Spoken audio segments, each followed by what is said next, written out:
एक था रौनक, जैसा नाम वैसा रूप, अकल में भी उसका मुकाबला कोई नहीं कर सकता था। एक दिन उसने घर के बाहर बड़े बड़े अक्षरों में लिखा, यहाँ अकल बिकती है। उसका घर बीच बाजार में था। हर आने जाने वाला वहां से जरूर गुजरता था। हर कोई बोर्ड देखता, हंसता और आगे बढ़ जाता। रौनक को विश्वास था कि उसकी दुकान एक दिन जरूर चलेगी। एक दिन एक अमीर महाजन का बेटा वहां से गुजरा। दुकान देखकर उससे रहा नहीं गया।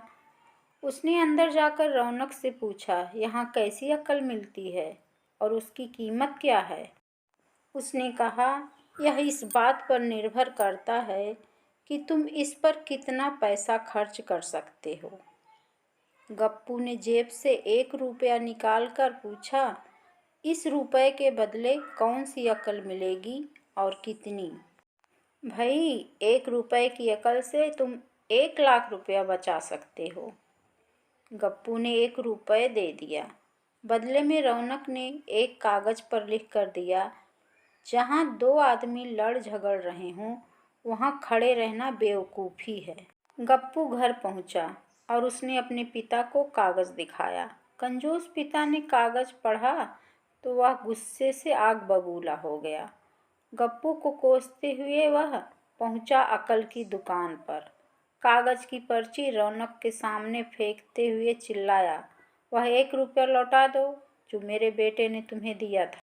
रौनक ने कहा, ठीक है, लौटा देता हूँ, लेकिन शर्त यह है कि तुम्हारा बेटा मेरी सलाह पर कभी अमल नहीं करेगा। कंजूस महाजन के वादा करने पर रौनक ने रुपया वापस कर दिया। उस नगर के राजा की 2 रानियां थीं। एक दिन राजा अपनी रानियों के साथ जौहरी बाजार से गुजरा। दोनों रानियों को हीरे का एक हार पसंद आ गया। दोनों ने सोचा महल पहुंचकर अपनी दासी को भेजकर हार मंगवा लेगी। संयोग से दोनों दासियां एक ही समय पर हार लेने पहुंची। बड़ी रानी की दासी बोली, मैं बड़ी रानी की सेवा करती हूँ, इसलिए हार मैं ले जाऊंगी। दूसरी बोली, पर राजा तो छोटी रानी को ज़्यादा प्यार करते हैं, इसलिए हार पर मेरा हक है। गप्पू उसी दुकान के पास खड़ा था। उसने दासियों को लड़ते हुए देखा। दोनों दासियों ने कहा, वे अपनी रानियों से शिकायत करेंगी।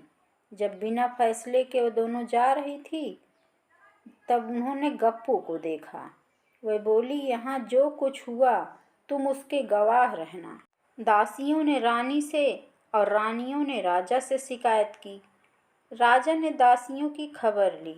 दासियों ने कहा, गप्पू से पूछ लो, वह वहीं पर मौजूद था।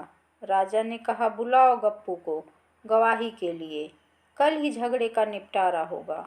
इधर गप्पू हैरान, पिता परेशान। आखिर दोनों पहुंचे अकल की दुकान पर। माफ़ी मांगी और मदद भी। रौनक ने कहा, मदद तो मैं कर दूं, पर जो मैं अकल दूंगा उसकी कीमत 5,000 रुपये है। मरता क्या न करता। कंजूस पिता ने कुढ़ते हुए दिए 5,000। रौनक ने अकल दी कि गवाही के समय गप्पू पागलपन का नाटक करे और दासियों के विरुद्ध कुछ न कहे। अगले दिन गप्पू पहुंचा दरबार में, करने लगा पागलों जैसी हरकतें। राजा ने उसे वापस भेज दिया और कहा, पागल की गवाही पर भरोसा नहीं कर सकते। गवाही के अभाव में राजा ने आदेश दिया, दोनों रानी अपनी दासियों को सजा दे, क्योंकि यह पता लगाना बहुत ही मुश्किल है कि झगड़ा किसने शुरू किया। बड़ी रानी तो बहुत खुश हुई, छोटी को बहुत गुस्सा आया।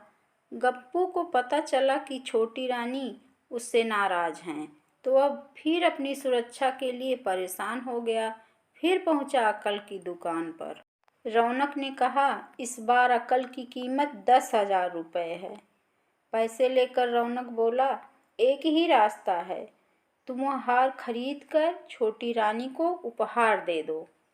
गप्पू तो सदमे में आ गया, बोला, अरे ऐसा कैसे हो सकता है, उसकी कीमत तो 1 लाख रुपए है। रौनक बोला, कहा था ना उस दिन जब तुम पहली बार आए थे कि 1 रुपए की अकल से तुम 1 लाख रुपए बचा सकते हो।